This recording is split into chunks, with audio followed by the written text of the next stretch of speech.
On the eve of his hanging, when the jailhouse finally emptied and the last lamp was turned low, Caleb Rourke sat alone on the narrow cot with his wrists free for the first time in months, the sheriff having granted him one final night without irons, a kindness that felt heavier than chains, and as the wind moved through the wooden beams outside and whispered against the gallows like a restless spirit clearing its throat, Caleb leaned back against the cold wall and closed his eyes, listening not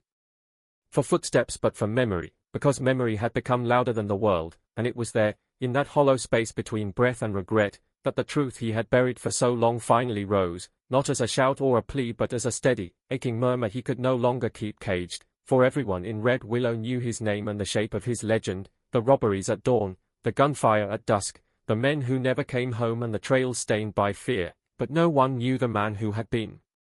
Before the stories, before the blood-colored rumors hardened him into something easier to hate, and as he stared at the faint square of moonlight on the floor, Caleb began to confess, not to a priest or a judge but to the quiet itself, as if the night might carry his words somewhere gentler than the rope waiting outside, and he spoke of a boy raised on a stretch of land so poor the soil cracked like old knuckles, of a mother whose hands were always busy and a father whose silence weighed more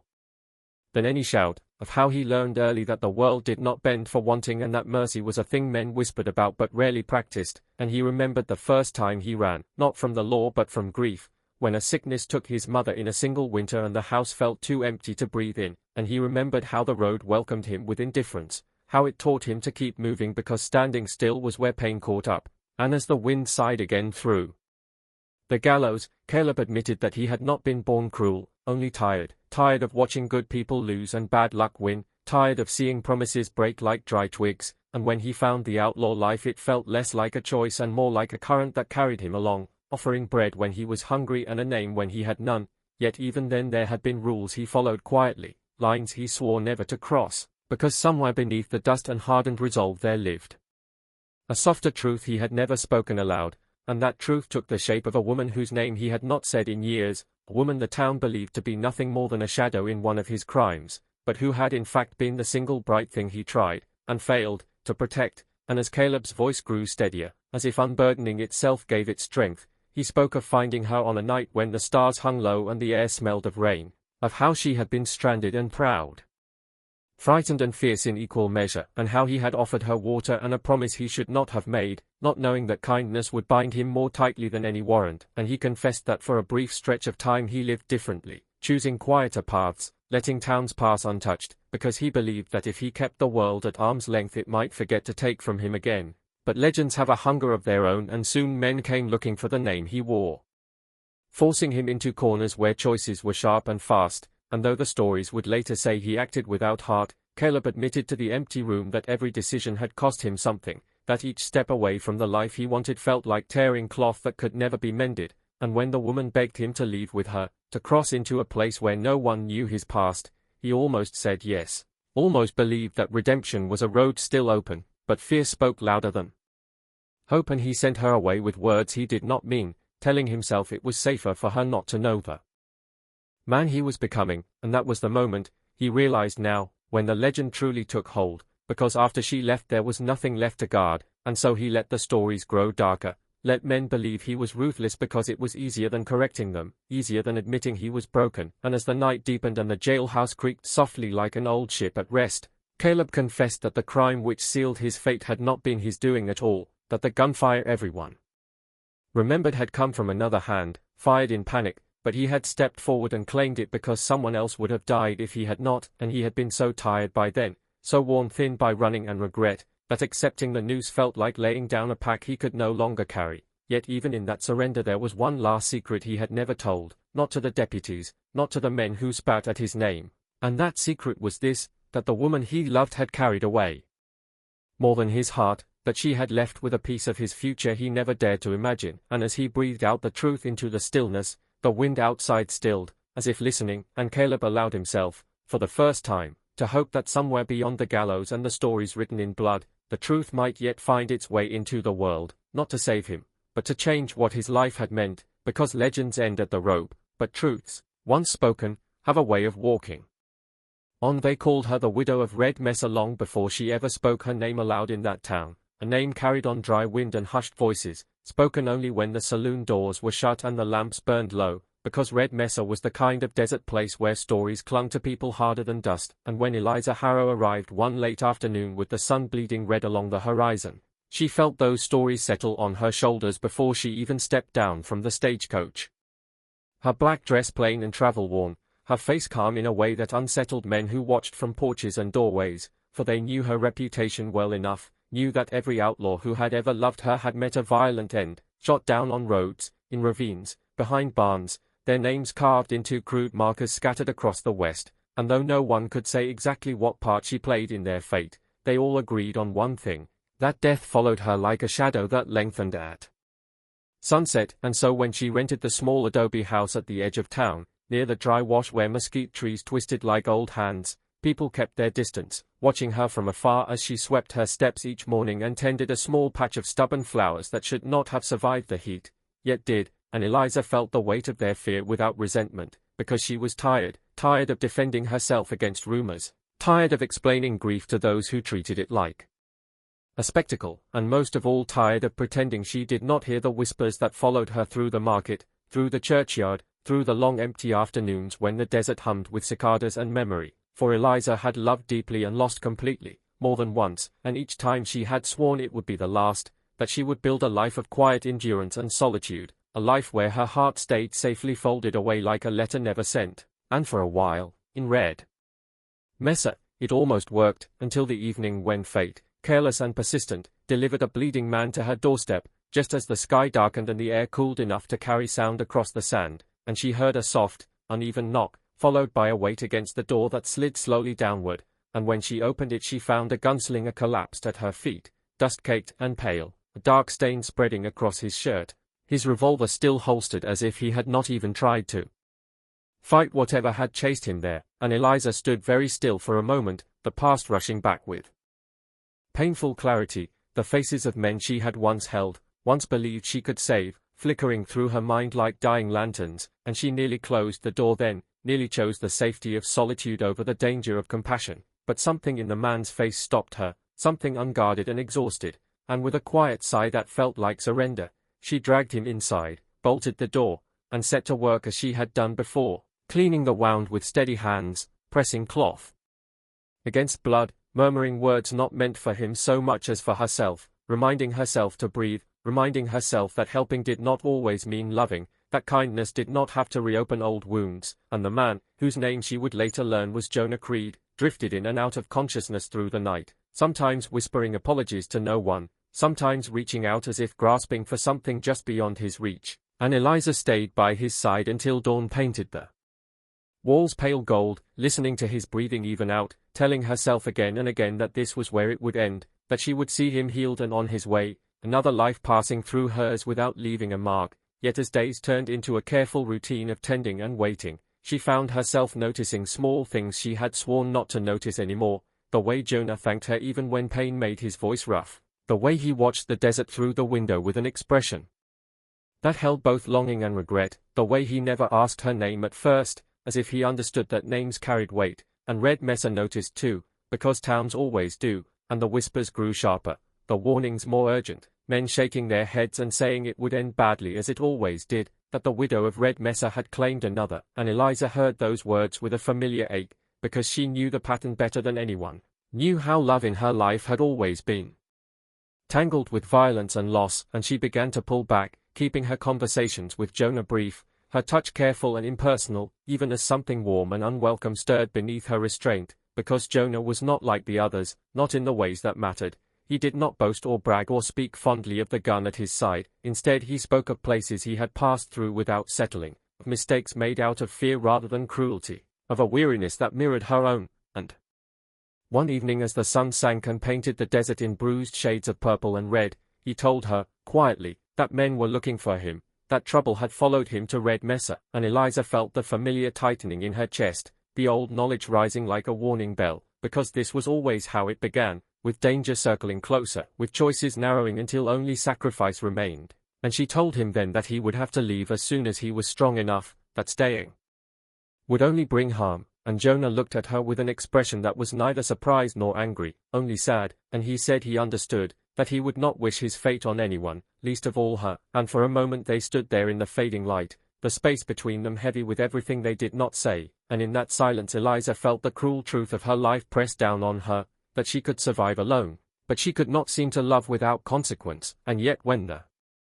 night came and distant gunshots echoed faintly across the mesa, she knew she would not turn Jonah away if he asked for help again, because despite all her resolve, her heart had already begun to choose, and love, once awakened, cared little for reputation or fear, and so fate continued its patient weaving beneath the burning western sun, drawing two wounded souls together even as the town braced itself for the ending it believed inevitable, an ending written not yet in blood, but in the quiet, dangerous hope growing inside the widow of Red Mesa. Deadwood Crossing had forgotten the sound of a badge. Long before Elias Mercer rode in beneath a sky the color of tarnished steel, the town crouched low and wary between two ridges like a place that had learned to make itself small to survive, and when he dismounted at the hitching rail with a stiffness that betrayed old injuries and older disappointments, no one rushed to greet him, because Deadwood Crossing had not seen law in years and no one trusted a man who claimed to bring it back, especially not one who wore his star like a burden rather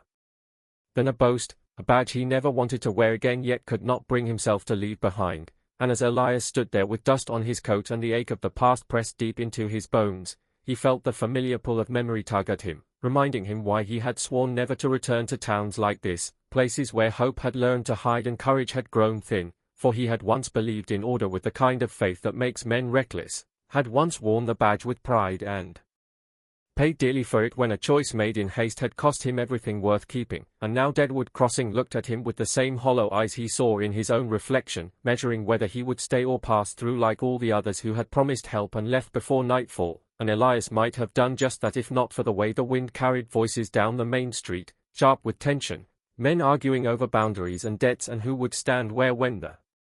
trouble finally came, because trouble had a way of announcing itself long before it arrived. And Deadwood Crossing was preparing for war whether it wanted to admit it or not, the kind that grows from years without law, when men settle disputes with grudges and guns instead of words, and as Elias walked toward the empty marshal's office, its windows clouded and door hanging crooked, he felt the ghosts gather closer, the past failure that had broken him stepping out of the shadows to walk at his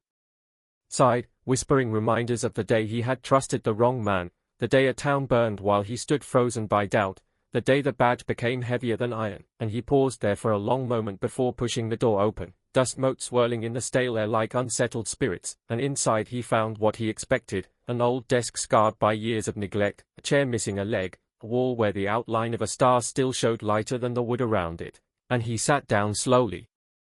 as if the room itself might reject him if he moved too fast, and he told himself he was only resting, only waiting for night to pass before moving on. But towns have a way of claiming men who are already half theirs, and before he could decide otherwise, a woman stepped into the doorway, her posture straight despite the weariness in her eyes, and she told him her name was Margaret Hale and that Deadwood Crossing had been waiting for someone like him longer than it could remember, and Elias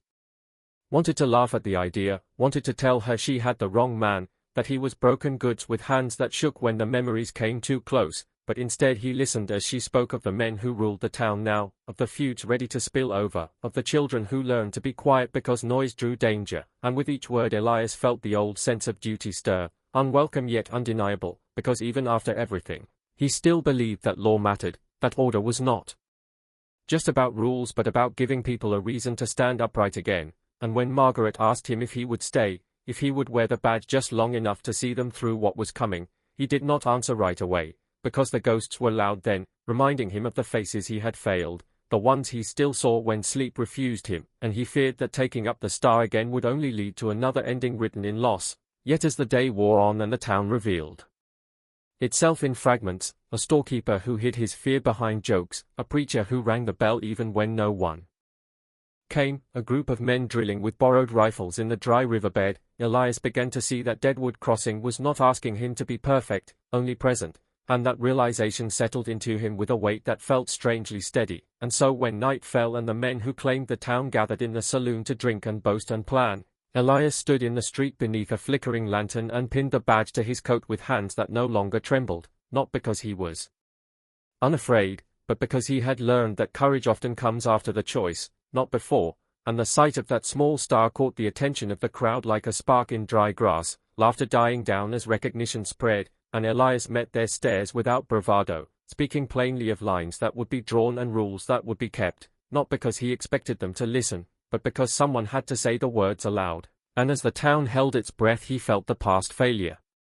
loosen its grip just a little, not gone, never gone, but no longer the only voice guiding him. And when the first test came, a confrontation at dawn, tempers flaring and guns left mercifully holstered, Elias stepped between the men with a calm earned through pain, reminding them of consequences without threatening, offering a way back from the edge that surprised even him. And though not everyone agreed, enough did that the day passed without blood, and that small victory mattered more than any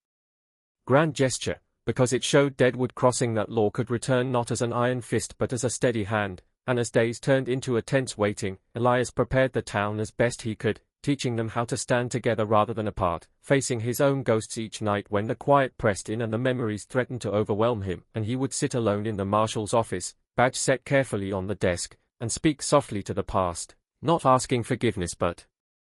offering understanding, acknowledging the failure that had shaped him without letting it define what came next. And when word finally arrived that the men who opposed him were riding in force, intent on reclaiming their control, Elias did not flinch, because he had already made his peace with the outcome, whatever it might be, knowing that heroism was rarely clean and victory never guaranteed. And as the town gathered behind him on the morning the dust cloud appeared on the horizon, he felt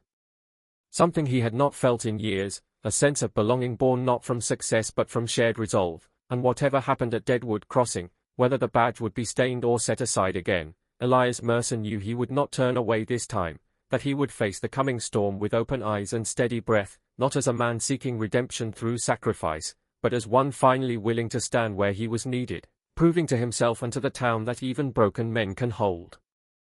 the line when it matters most. Deep in Black Canyon, where the land split open like an old wound and the sun rarely touched the canyon floor for more than a few trembling hours a day, there lay a hidden gold vein whispered about in every mining camp from Arizona to New Mexico, a vein said to be cursed by the devil himself. And most men laughed at the story until desperation wore them thin enough to listen, as it did with Samuel Crow, a prospector who had run out of luck long before he ran out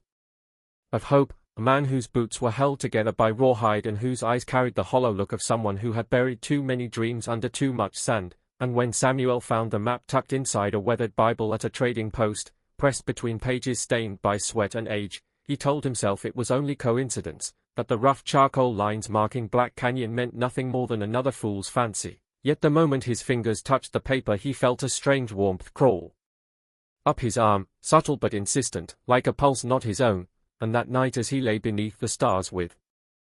the map folded beneath his bedroll, he heard the first whisper, soft as breath against his ear, speaking his name though no one else was there, promising him what the world had denied him for so long. And Samuel told himself it was only the wind sliding through the rocks, only the desert playing tricks on a tired mind. But the whispers followed him the next day, and the next, growing clearer as he journeyed deeper into the wasteland, murmuring of gold so pure it glowed even in darkness, of veins thick as tree roots, of a fortune that would lift him out of obscurity and silence every man who had ever looked through him as if he were already gone. And with every mile Samuel walked toward Black Canyon the desert seemed to change around him, the air growing heavier, the shadows stretching longer than they should, and at night his dreams filled with firelight and voices that smiled without warmth, voices that spoke of bargains without naming their cost. And when he reached the canyon's edge at last, standing above the vast chasm where rock walls plunged into darkness and the wind rose up like a sigh from something ancient and awake, Samuel hesitated for the first time, because there were marks carved into the stone near the trailhead, old symbols he did not recognize but felt instinctively warned against. And nearby he found the remains of camps long abandoned, rusted pans, broken tools, scraps of clothing bleached white by sun and time, evidence that others had come before him and not returned. And though fear tightened his chest, the whispers grew louder then, more urgent, reminding him of the debts he carried, the hunger he knew too well, the years slipping through his fingers. And they told him that fortune favored the bold, that only the weak turned back. And so Samuel descended into Black Canyon, each step downward feeling like a step away from the world he knew, the light thinning until the walls closed around him and the air grew cool and damp. And there, deep in the canyon's heart, he found the gold, not as scattered flecks in a pan but as a gleaming vein exposed in the rock face, glowing faintly as if lit from within. And the sight of it stole his breath, because it was more beautiful than anything he had ever seen, more alive. And as he reached out to touch it the whispers swelled into a chorus, praising him, welcoming him, calling him chosen, and Samuel laughed then, a sound half sob, half triumph, because he believed, truly believed, that his suffering had led him here for a reason, and he set to work with shaking hands, chipping away at the rock, filling his satchel with gold until its weight pulled at his shoulders, and yet with every strike of his pick something else seemed to chip away as well, moments of memory slipping loose, small details fading, the name of the man who had once taught him to pan, the sound of his sister's laugh, the face of a woman he had loved and lost, and when he paused to rest, breathing hard,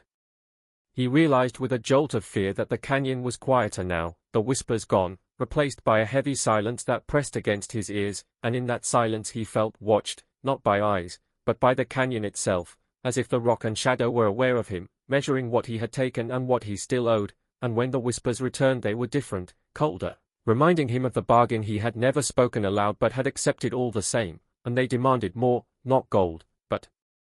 attention, devotion, time, and Samuel tried to ignore them, telling himself he would leave at first light, that he would carry his fortune back to the world and never look back, but the canyon had other plans, and the path he had taken down seemed to twist and shift, familiar turns leading to unfamiliar drops, and the map he clutched no longer matched the walls around him, its lines blurring like ink washed by rain, and panic rose in his throat as the whispers laughed softly, telling him that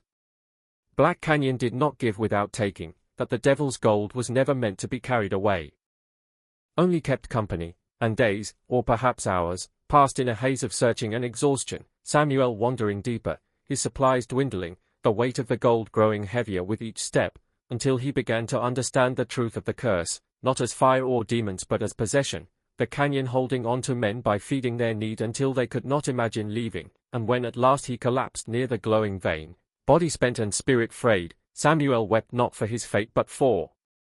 his blindness, for the realization that what he had wanted most was not wealth but release from being unseen, and the whispers softened then, almost gentle, telling him he would never be alone again, that Black Canyon would remember him long after the world above forgot his name, and as his breathing slowed and the canyon wall seemed to lean closer, Samuel let go of the gold, watching it slide back into the earth as if drawn home, and in that moment of surrender the weight lifted, not from his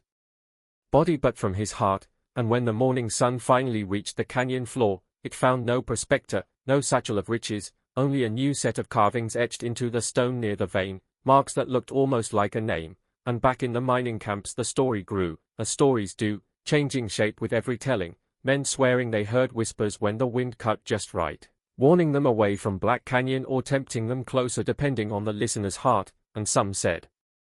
the devil still guarded his gold there, while others claimed the canyon itself was the keeper, feeding on longing and regret, but all agreed on one thing, that the desert remembers, and that some riches cost more than a man can afford to pay, because while gold can buy a future, it cannot replace a soul once it has been claimed by the shadows of Black Canyon.